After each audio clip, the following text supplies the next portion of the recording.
All right, we're back here. Today is February 26th, and I know I haven't done a long format video in a while, so just want to share my thoughts today and talk about what's been happening in the market.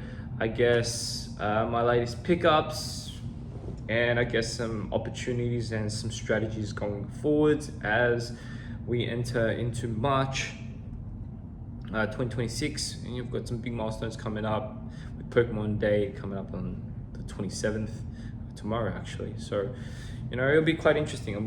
Let's start off with that. Actually, I'm gonna try and message some stores, some LGS stores, and just see if they've got any promos, or just check the events of what they're doing for the day. It could be interesting because there could be some I guess promos, some community work, and a great opportunity to kind of meet some people and get involved in that. So that's exciting with the 30th anniversary. So I gotta remember actually to message that. So it's a good thing.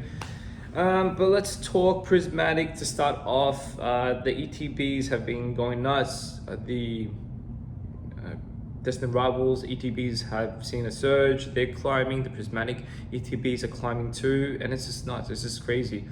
And there could be a few contributing factors that I want to put that down to. And so the first one is the fact that we know that Ascended Heroes has been released, and when Ascended Heroes has been released last Friday, like, the stock has been obviously quite limited, quite low. But I picked one up. I think it was about 130 Australian plus shipping, so all up about 140, which is more on the kind of mid-tier side for a new release coming into an ETB. But it's really hard. There's not many stocks, not much actually available. So it's in high demand. So there's people selling them up to $200 on eBay that I'm seeing, and it's quite crazy. So I'm not sure if people are actually buying it. But that's driving the purpose of that is it's driving the Prismatic ETBs up. I'm seeing these ETBs go for now to 250, and I'm looking at the Costco bundles now. They've gone up to 350 plus. And so I was looking into buying them when they were around 270, 280, just under 300. Anything I could get under 300, those Costco booster bundles, I was getting them. And with the ETBs, anything around that 200 mark. But now we're seeing them climb up to at least 250 per booster bundle. And that's okay. It's organically gone up. But lately, I feel like the jump has been much more, like $20 every week over the past couple of weeks, which is insane.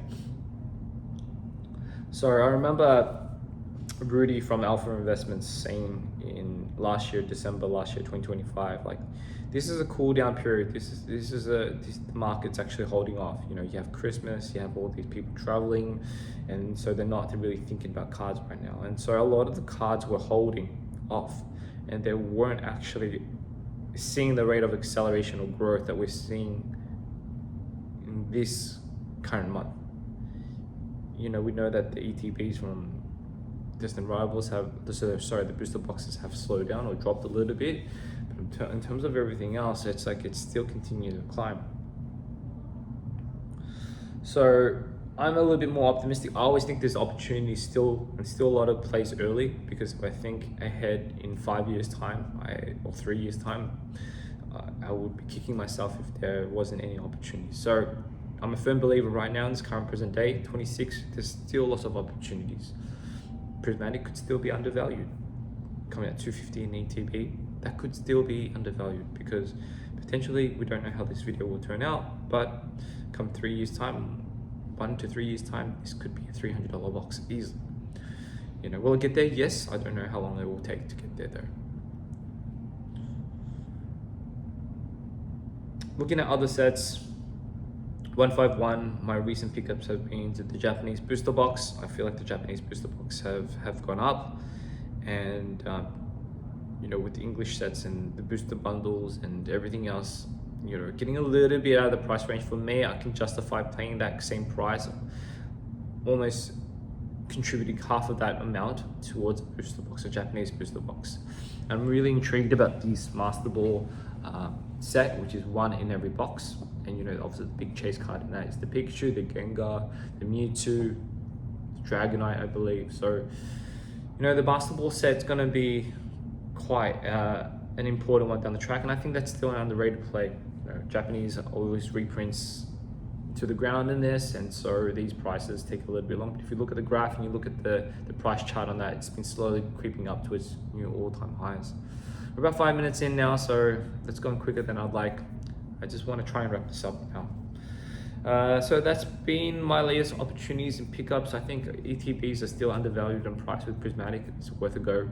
Finding Pokemon 151, other opportunities. We know it's a nostalgic, iconic set. So if there's value plays within singles or PSA slabs that are underpriced because of the surge in the boxes, like pick them up, find the opportunity now to pick them up. For me, it's been a few slabs over the past week. And also some booster boxes focusing on Japanese. I got one Japanese 151 booster box, and I got a couple of terrestrial festivals booster boxes as well. Could I have gotten the ETB? Yes, because I'm trying to add to my ETB collection. But I found a good price on the terrestrial festival. I think I found them at about 130 including postage. I thought that was a good price on the secondary market, so I picked that up. Okay, so that was my latest pickups. They're the opportunities, and that's something I just wanted to share and talk about. Okay, so thanks so much. Hopefully my voice is feeling a little bit better by next week, and I hope you enjoy this longer form content. These videos are getting a little bit better, so I appreciate you guys watching. If you got any questions, just please let me know in the comments below, and I'll try and make some more video content ideas for you, and appreciate you guys watching today. Enjoy the rest of the day.